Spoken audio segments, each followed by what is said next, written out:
जो आपने सोची भी नहीं है, आज आप पाकर जाएंगे। अगर आपने इस वचन को सुना और कल आपने जो वचन सुना था, अगर आप इन वचनों को जानते, सुनते और मानते हैं, तो आप परमेश्वर के द्वारा उस ड्रीम लाइफ को हासिल करेंगे जो परमेश्वर ने आपके लिए सोची हुई है।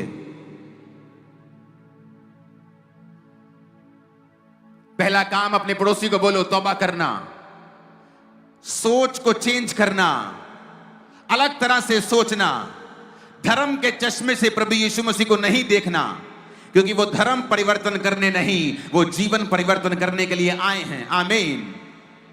अब जब आप आज फैसला कर चुके हैं कि ठीक है, मैं यीशु मसीह को अपना जीवन देता हूं, मैं यीशु मसीह के अनुसार, उसके वचनों के अनुसार चलूंगा और मैं तौबा करता हूं, उसके बाद क्या?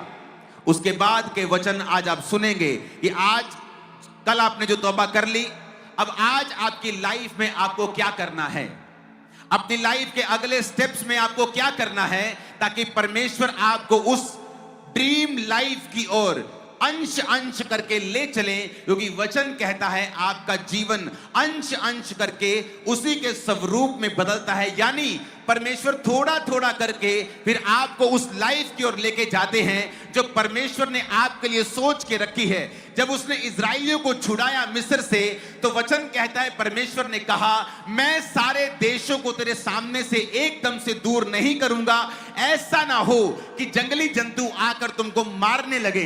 तो मैं धीरे धीरे करके, अगर तू मेरे वचन के ऊपर चलेगा, मेरी आज्ञाओं को मानेगा, जो मैं कहूंगा वो करेगा, तो मैं धीरे धीरे करके उनको तेरे आगे से दूर करूंगा और वो सब वायदे तेरी जिंदगी में पूरे करूंगा जिस वायदों के साथ मैंने तुम्हें मिस्र से बुलाया है। आज बीदर के लोगों, परमेश्वर के पवित्र लोगों, संतों, मैं आपसे कहना चाहता हूं, परमेश्वर उस परफेक्ट लाइफ को, उस ड्रीम लाइफ को जो उसने आपके लिए सोची है, चाहे आप लाखों में यहां मौजूद हैं, परमेश्वर के लिए, आपके पास हर एक के लिए एक मास्टर प्लान है। और अगर आपने वचन को सुना, आप प्रभु के पीछे चले, आज के वचन को फॉलो किया, जल्दी यीशु मसीह के नाम में उस ड्रीम लाइफ में आप एंटर कर जाएंगे जो परमेश्वर ने आपके लिए, आपके बच्चों के लिए और आपकी जनरेशंस के लिए रखी है। आमीन। ऊंचा चाहिए बीदर के लोगों।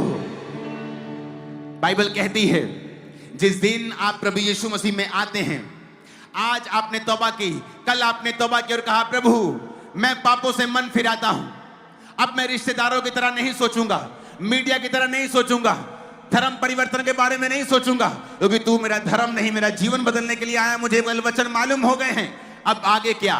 जिस दिन आप प्रभु यीशु मसीह को अपना जीवन देते हैं, उसके बाद हमें अगले स्टेप्स उठाने पड़ते हैं। अब हम पढ़ेंगे भजन संहिता 92 और प्रेरितों के काम 4, इन दोनों वचनों को हम पढ़ेंगे। और पहले हम भजन संहिता 92 उसकी 12 और 13 आयत को पढ़ेंगे।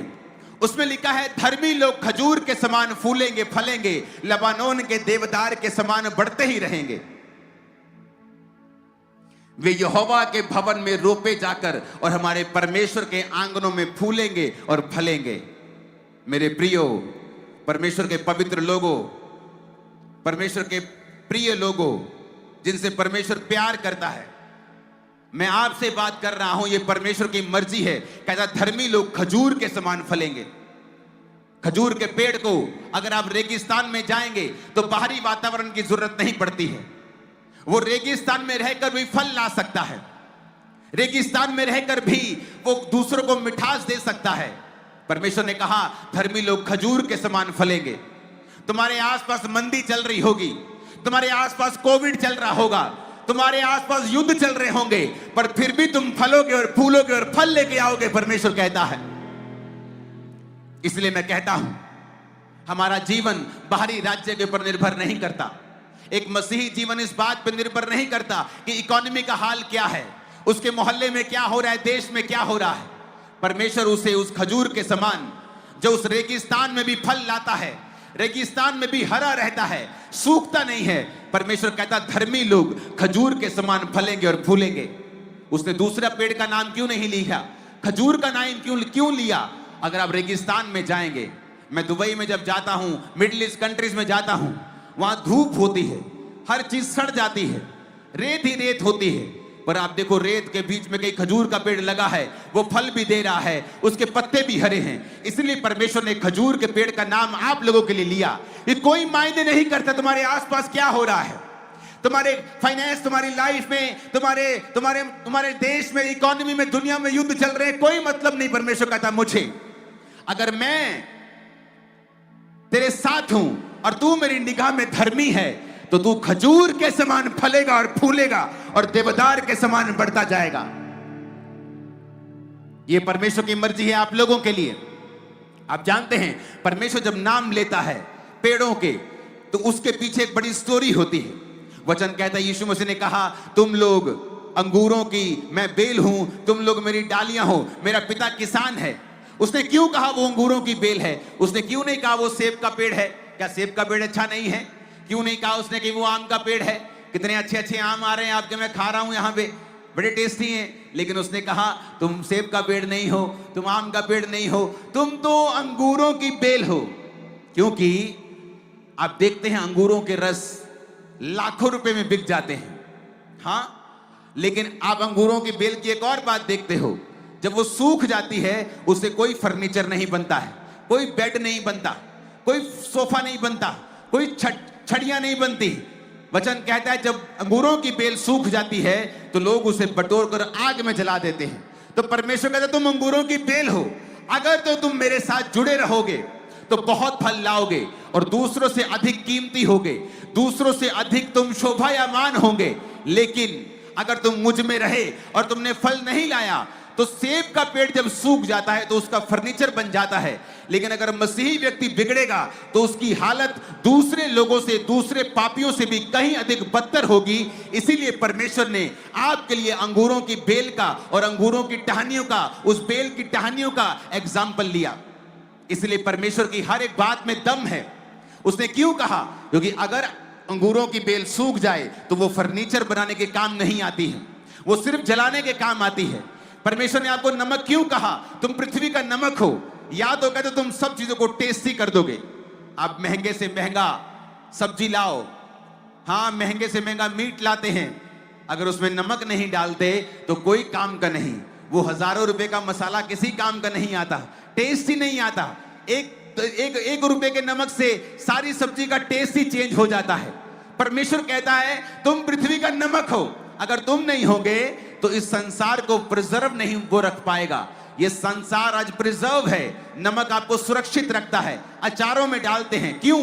ताकि वो अचार को खराब होने से बचाता है।